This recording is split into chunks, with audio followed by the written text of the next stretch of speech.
कहानी गोल्ड के सभी सुनने वालों को मेरा प्यार भरा नमस्कार।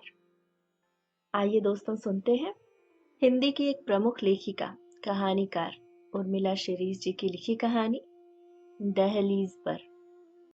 ये अपनी मार्मिक कहानियों, सामाजिक सरोकारों, मानवीय संवेदनाओं और स्त्री पुरुष संबंधों के यथार्थ चित्रण के लिए जानी जाती है, जिनमें जीवटता, संघर्ष और आशा का स्वर प्रमुखता से उभरता है।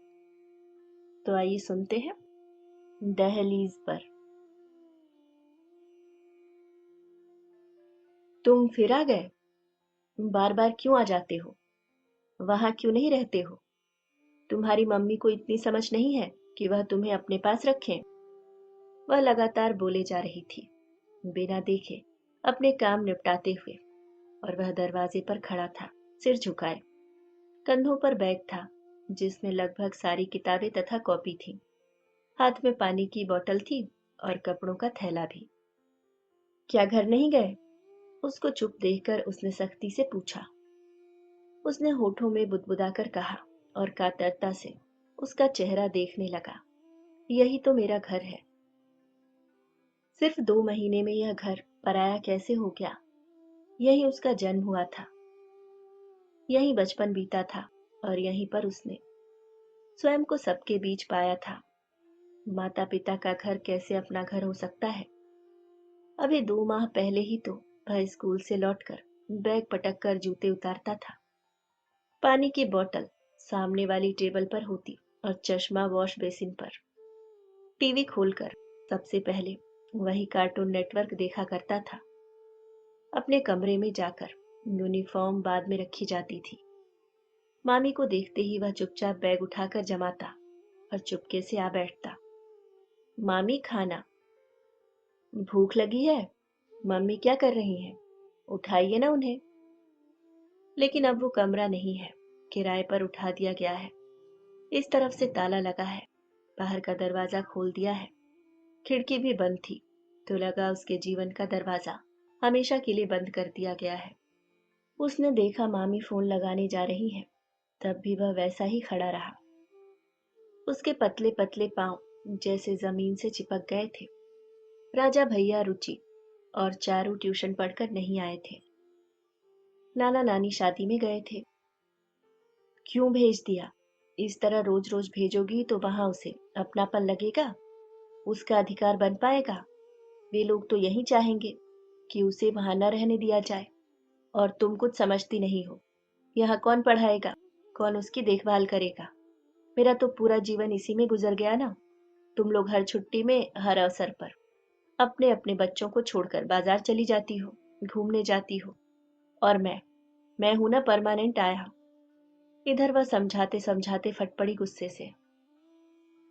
उधर से माँ भी कुछ बोल रही थी, जिसका जवाब मामी अपने गुस्से भरे तेवर और तर्कों से दे रही थी। तुम भी आकर रहो यहाँ और देखो अपने बेटे को। वे लोग कैसे महसूस करेंगे अपनापन? शादी के समय ही तय हो गया था कि वे बाबा को रखेंगे। तुम्हारा अपना वहां कौन है? बाबा से सपोर्ट मिलेगा तुम्हें? क्या उन लोगों की सेवा, काम करने के लिए गई हो? और तुम्हारा अपना बेटा? वह खड़ा खड़ा सारी बातें सुनता रहा, मामी के बढ़ते गुस्से के साथ उसके चेहरे पर उदासी बढ़ती जा रही। उसने कपड़ों का बैग बगल में रखा और सोफे पर बैठ गया। भूख तथा प्यास के मारे उसका गला सूख रहा था। मामी फोन रखकर अपने कमरे में चली गई थी। अब भी बड़बड़ा रही थी। वह जानता है, उसको लेकर मामी, नानी और मौसियों के बीच हमेशा झगड़ा होता रहा है। नानी उसे छुपा छुपा कर फल खिलाती थी। मौसी उसके लिए कपड़े लाती थी और 2-2 घंटे पढ़ाती थी। और कोई भी चीज उससे गिरती, टूटती या खराब होती तो राजा भैया या चारू का नाम ले देती और उससे चुप रहने को कहती थी कि उसने नहीं किया। मगर तब मामी की आंखों में जो घृणा तथा गुस्सा होता था, उससे वह सहम जाता था। बच्चे उसे अलग थलग कर देते। तुमने झूठा नाम लगाया हमारा, हम तुमसे बात नहीं करेंगे।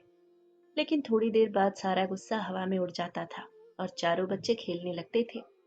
उसने जूते उतारे और करीने से उठाकर रैक पर रख दिए। और दिन होते तो वह टीवी पर अपनी पसंद का चैनल लगा लेता। लेकिन रिमोट पास में रखा होने पर भी उसका हाथ इधर नहीं बढ़ रहा था। सुबह जब वह स्कूल जा रहा था, तब माँ ने चुपचाप उसके कपड़ों वाला बैग भी पकड़ा दिया था। उनकी आंखें गीली थी और चेहरा तमतमा रहा था। उसके दोनों नए भाई अभी सो रहे थे।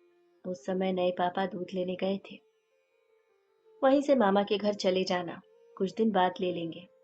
माँ ने बस इतना ही कहा था और अंदर चली गई। उसकी नाक पर लाल रंग उतर आया था। वह उस तरफ की बस में न बैठकर इधर वाले ऑटो में बैठ गया था। 2 महीने में यह तीसरी बार था जब वह यहाँ से वहां और वहां से यहाँ आया था। मामी, राजा भैया कब आएगा? उसने अंदर जाकर पूछा।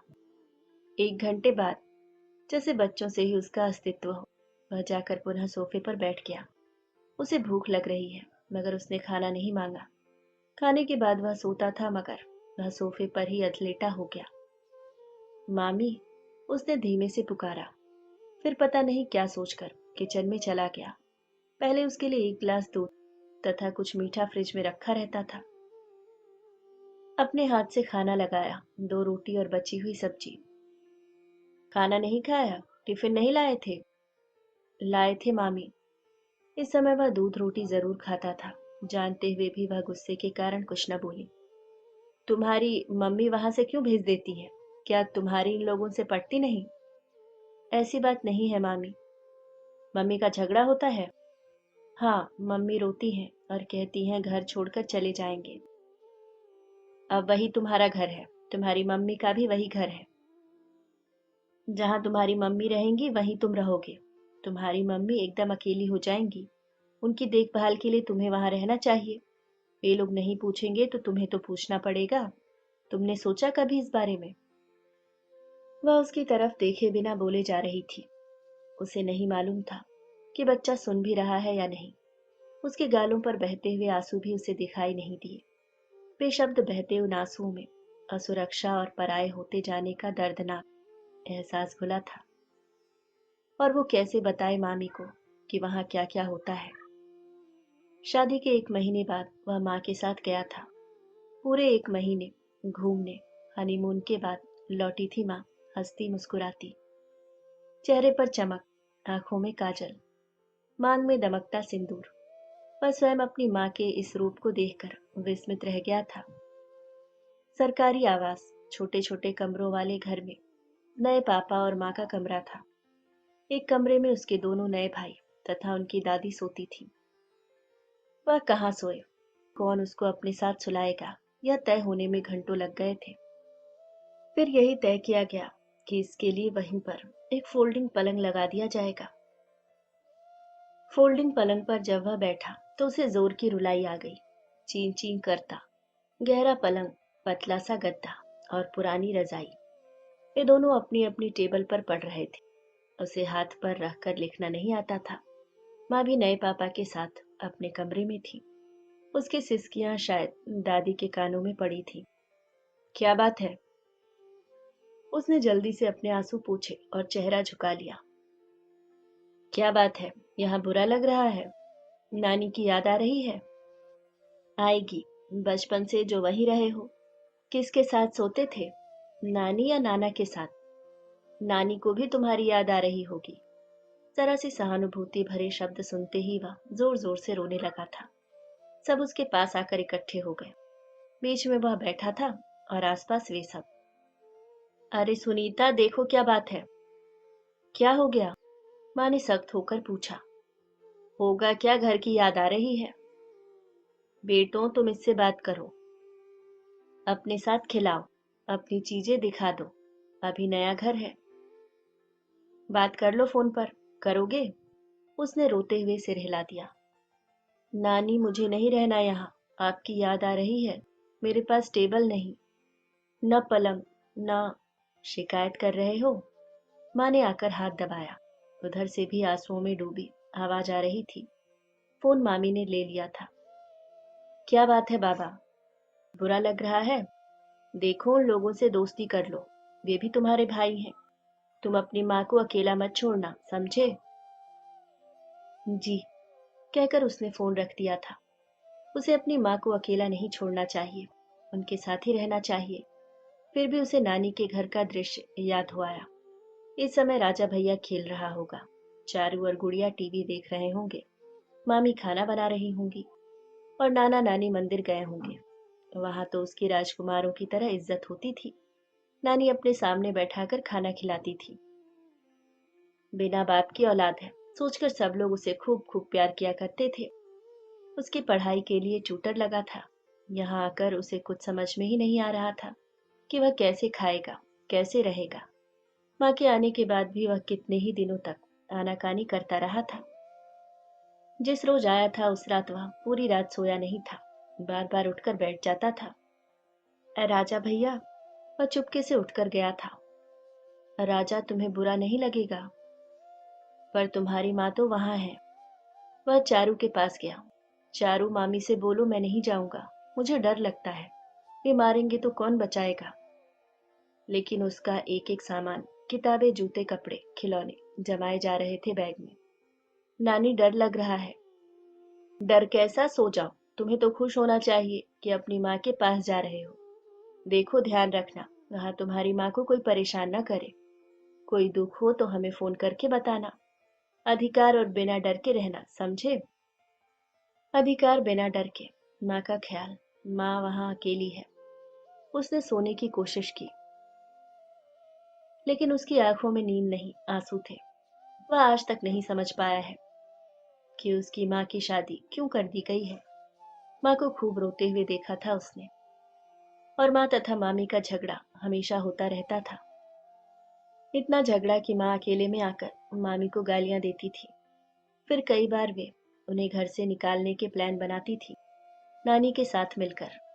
माँ कहीं नहीं जाती थी, न मार्केट, न रिश्तेदारों के यहाँ, न पड़ोसियों के घर। वे सुबह से शाम तक घर में ही रहती थी, खाना बनाती हुई, झुंझलाती हुई। कई बार सामान फेंक देती तो कई बार बर्तन पटक देती। तब मामी उनको खूब ताने मारती। बाद में उसने जाना कि शादी के बाद ही माँ के पति की मृत्यु हो गई थी। लोग बताते हैं कि जब उसके पिता मरे तो दुकानों से कुछ यानी भीख मांग रहे थे।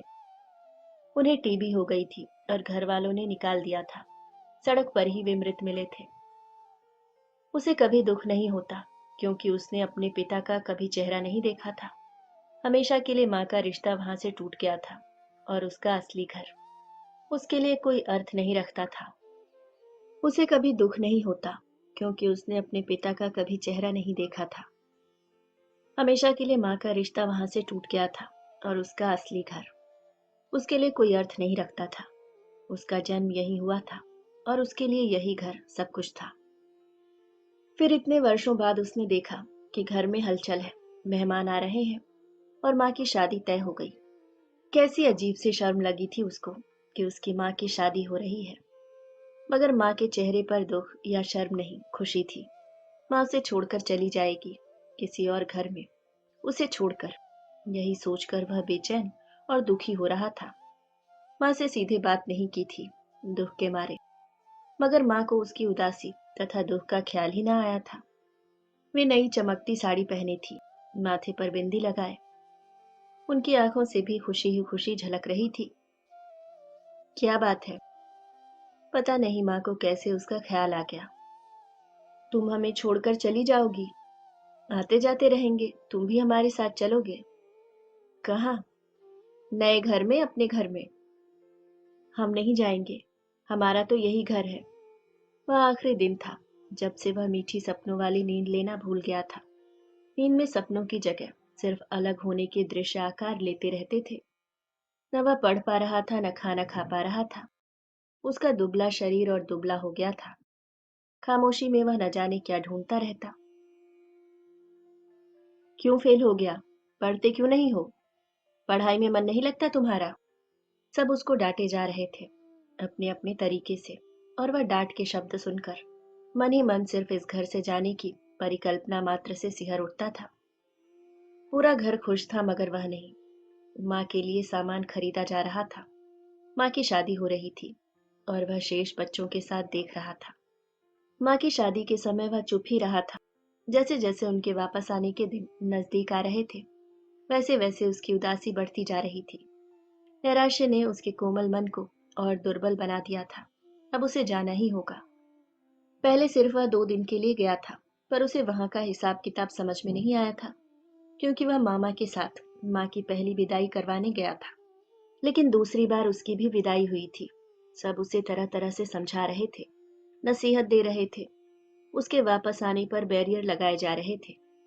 माँ के जीवन तथा माँ के सम्मान का वास्ता देकर उसकी जबान पर ताला लगा दिया जाता और इच्छा को दबा दिया जाता, और वह पिंजड़े में बंद पक्षी की तरह फड़फड़ा रहा था, जैसे बहेलिये ने पंख कतर कर उड़ने से वंचित कर दिया हो।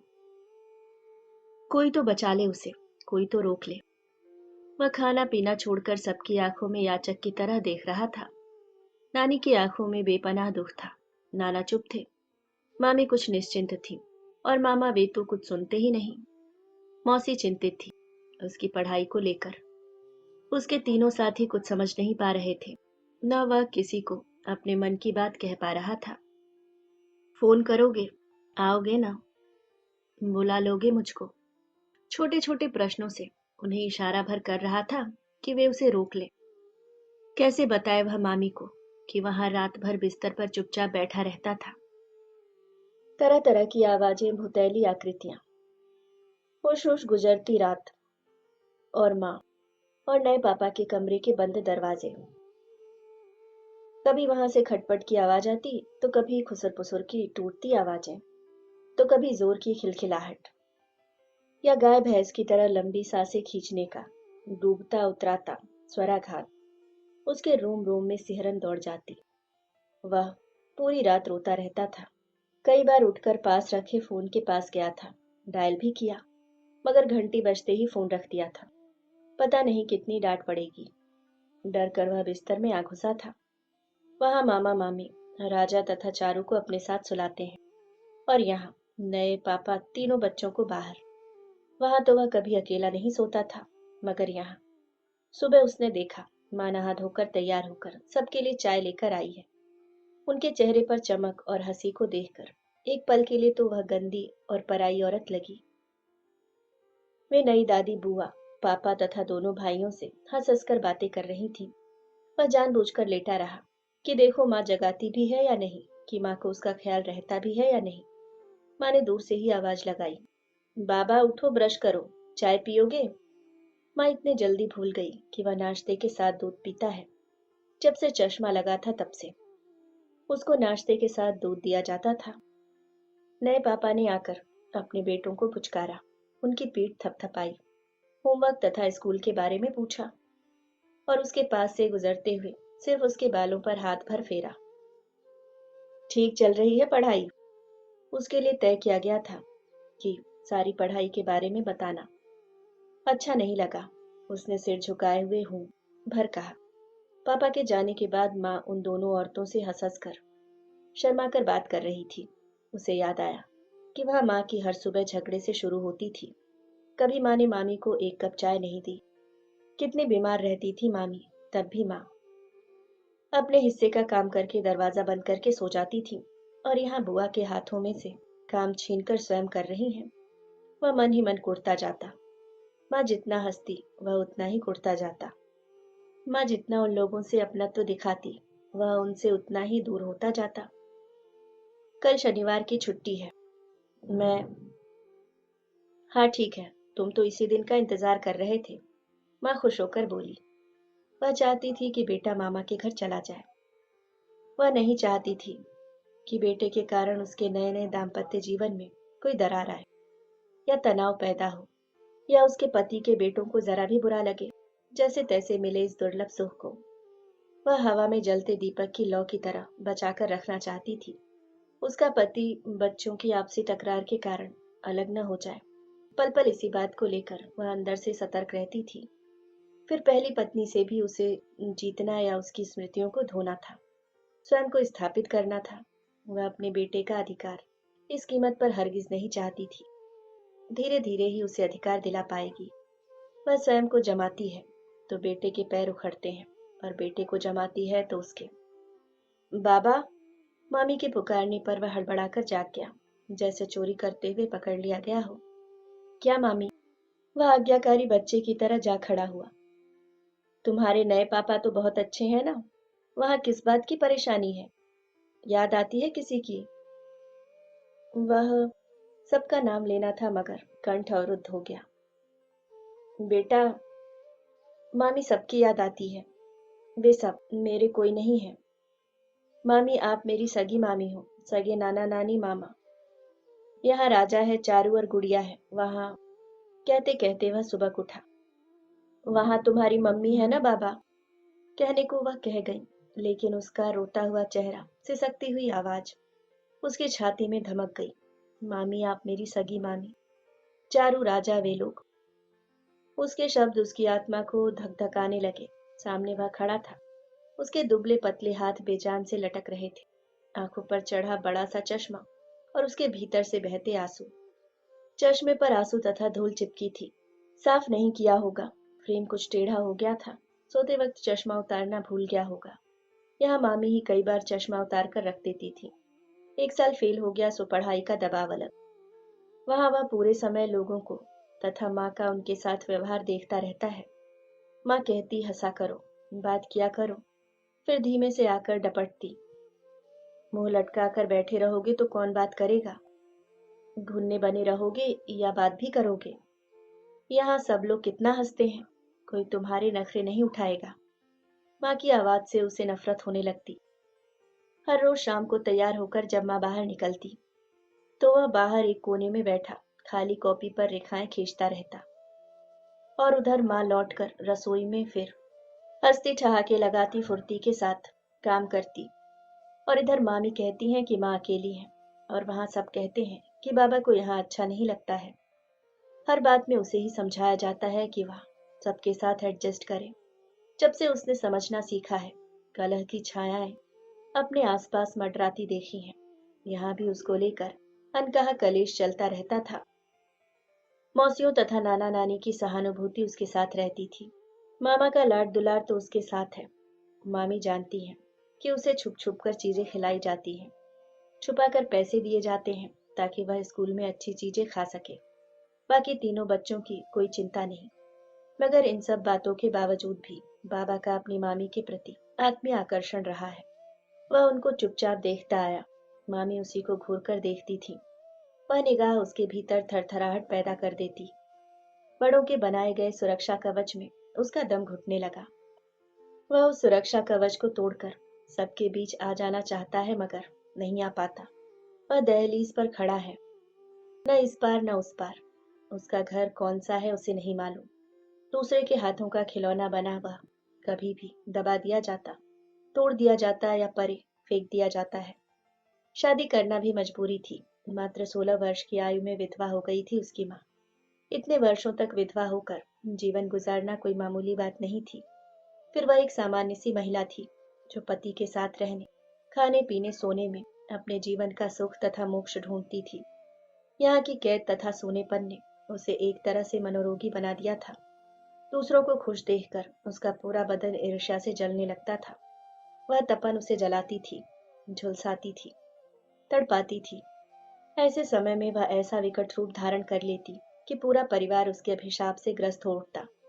सबसे ज्यादा उपेक्षा एवं कष्ट वही उठाता था। अपनी दैहिक, आत्मिक तथा मानसिक वेदनाओं का गुस्सा वह इसी पर उतारती। कमरा बंद करके गाली देते हुए मारती, फिर घंटों स्वयं रोती रहती।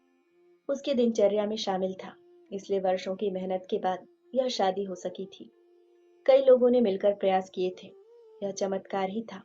2 बच्चों के पिता का मिलना संयोग ही था कि वहां भी ऐसी महिला की जरूरत थी जो सिर्फ घर परिवार को संभाल सके। वहां से कोई मांग नहीं थी। हाँ, इनकी तरफ से शर्त यही रखी गई थी कि बच्चे को माँ के साथ रखना होगा। बच्चा बिना माँ के नहीं रहेगा। ये लोग पहली बार में ही तैयार हो गए थे। हमें क्या, जैसे 2 बेटे वैसे तीसरा। उसका हिस्सा क्या रहेगा, इस विषय पर भी दबी जबान से बात निकली थी। मगर तब लगा था कि इतने निम्न स्तर पर उतरकर जीवन का सौदा नहीं किया जाना चाहिए। प्यार पनपना जरूरी है। प्यार नहीं पनपा तो सब व्यर्थ है। इधर मामी के मन में हमेशा शक बैठा रहता कि पूरा मकान ही बाबा के नाम कर दिया तो उसके बेटे का क्या होगा। ये ऐसी गुत्थियां थी जो बाबा के नाम से जुड़कर उलझती गई थी और बड़ों की उलझनों तथा चिंताओं में उस मासूम का हृदय छिलता जा रहा था।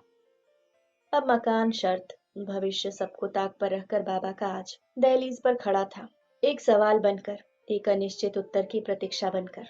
फोन की घंटी बजी तो उसका ध्यान टूटा। मामी ने फोन उठाया। शाम को बुला लेंगे। क्या करें भाभी, हम तो समझाते हैं, उसका मन ही नहीं लगता यहाँ। ठीक है, कहकर मामी ने फोन रख दिया। उसके मन को फिर वही बात व्यथित करने लगी कि वह वहां किसके पास जाए। माँ का वास्ता देकर ये लोग उसे वहां धकेल देते हैं, और माँ तो उसके लिए एक शब्द नहीं बोलती, कभी उसकी पसंद नहीं बताती, कभी उसकी तारीफ नहीं करती। पूरे जीवन की जिम्मेदारी है, पढ़ाई, नौकरी, मकान। शरीर में इतनी ताकत नहीं रही कि 4 बच्चों का काम करो। देख लिया करके, कितना भी करो ताने हम ही को सुनने पड़ते हैं। दोष हम ही को दिया जाता है कि भाभी नहीं चाहती, वो मौज करें और हम। मामी फिर किसी से बात कर रही थी और वह चुपचाप सुने जा रहा था। 3 बज चुके थे। बाबा वहीं सोफे पर बैठा था। गालों पर आंसू सूख चुके थे, सफेद से निशान दिख रहे थे। खाना उससे खाया नहीं गया था। हाथ मुंह धो लो, मामी ने वहीं से कहा। वह जाकर हाथ मुंह धोने लगा। होमवर्क मिला होगा, कर लो। वह किताबें खोलकर बैठ गया, मगर उसके कान मामी की बात सुनने के लिए लगे हुए थे। पता नहीं कब क्या कहें। डायरी निकाली, 5 नोट लिखे थे। वह किससे साइन करवाए? माँ को बताया तो माँ ने पीठ पर हाथ रखकर कहा था, जाओ पापा से करवा लो। पापा वे सवाल पूछेंगे जो उनके दोनों बेटे सुनेंगे। नहीं, उसकी बेइज्जती होगी, मजाक बनाया जाएगा, इसलिए वह डायरी बंद करके लौट आया था। मामी से करवा लो, हो सकता है वे नोट लिखे देखकर पूछें कि वह क्यों नहीं पढ़ता, तब वह सारी बातें कह देगा। उसने डायरी खोली और पढ़ने लगा। उसकी आंखों में आंसू उमड़ आए। फिर उसे उसी अंधेरे कमरे में सोना होगा, लोहे के पलंग पर। वे दोनों अपनी दादी से चिपक कर सोते हैं। उसकी माँ को नए पापा अपने साथ सुलाते हैं, और माँ भी उसके पास न लेट कर बहाने बनाकर। नए पापा को खुश करने के लिए उनके चारों ओर चक्कर लगाती रहती हैं। उन्हीं के साथ सोने को उतावली रहती हैं। बचता है तो सिर्फ अंधकार, और अंधकार में उस घर की अजनबी परछाइयां, और उन परछाइयों के मारे कांपता वह। बीच बीच में अंदर वाले कमरे से आती अजीब सी आवाजें। उसे उस कमरे में जाना अच्छा नहीं लगता है, बल्कि जाते हुए डरता है। जबकि दोनों भाई धड़ल्ले से उस पलंग पर दिन में सो जाते हैं। उन दोनों भाइयों से भी उसे डर लगता है, लेकिन माँ को किसी से डर नहीं लगता। वे हर कमरे में घूमती हैं। उनके चेहरे पर खिली लालिमा और गुनगुनाते हुए होठ देखकर उसे बेहद गुस्सा आता है। माँ की जिस खुशी के लिए सबने इतने प्रयास किए, उसे खुशी को देखकर वह तिलमिला उठता है। माँ को उसके गुस्से की परवाह नहीं। वे तो उन सब की परवाह और देख रेख में एक एक पल जीती हैं। यहाँ रहकर मामा को कितनी गालियां देती थी, और वहां नए पापा के हर पल आगे पीछे लगी रहती हैं। राजा तथा चारू के आने के बाद भी वह मुस्कुराया नहीं, बल्कि उसी तरह हाथों में मुंह छिपाकर बैठा रहा। कब आया तू? शाम को चला जाऊंगा, उसने सिसकते हुए कहा। मुझे तेरी याद आती है, मैं तेरे हाथ जोड़ता हूँ। तुझे कभी नहीं मारूंगा, तेरी शिकायत नहीं करूंगा। तू मेरा सारा सामान ले ले, खिलौने भी। मामी से बोल। आगे वह कुछ न कह सका। सचमुच उसके हाथ जुड़े थे, और आंसू पानी की तरह बह रहे थे। जिस घर का वह राजकुमार था, उसी घर में रहने के लिए वह याचक बन गया था, क्योंकि शादी में एक शर्त जो रखी गई थी, उसे याचक बनाने की शर्त। तू बोलना मम्मी से, तेरी मम्मी यहाँ रहने देगी। हाँ, वहां भी मेरी वजह से मम्मी को परेशानी उठानी पड़ती है। अब वह थोड़ा सा सहज होकर बातें बताने लगा था।